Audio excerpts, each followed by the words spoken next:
May it please the court, my name is Edith Santo and I represent plaintiffs Mr. Charles Joyce and Mr. James Voigt. Your Honor, PepsiCo's conduct was culpable and therefore the court should deny defendant's motion to set aside the default judgment. Plaintiffs filed the complaint on April 28, 2009 and properly served the complaint and the summons on defendant's designated agent on June 1, 2009.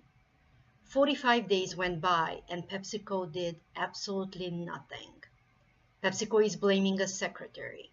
Yes, the giant multi-billion-dollar corporation is blaming a secretary for failing to respond to plaintiff's action within the required time frame. This lawsuit is the ultimate David versus Goliath. Goliath stole David's idea and made a lot of money off of it. When David realized the theft, he decided to fight back and file suit against Goliath. Goliath, complacent and arrogant, did not even respond. PepsiCo cites Rogers v. Hartford Life and Accident Insurance Company, but we believe that this authority does not support defendant's motion. To the contrary, the Fifth Circuit in Rogers cited several cases where the lower court's refusal to grant relief under 60B was upheld on appeal. In Baez v. S.S. Kresge Company, the Fifth Circuit noted that the defendant's registered agent received the summons and complaint, but the defendant failed to establish appropriate safeguards to ensure that the suit papers were forwarded successfully to its home office.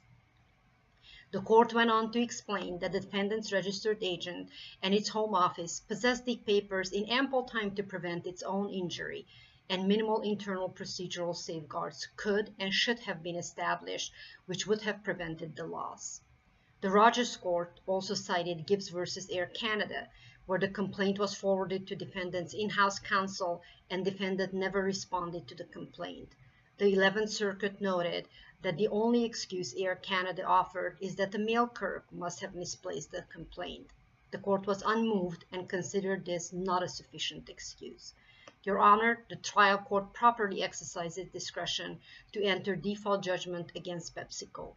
I respectfully urge the court not to vacate the default judgment because PepsiCo's conduct was culpable, not an excusable neglect, and it warrants the denial of defendant's motion for relief from the default judgment. Thank you, Your Honor.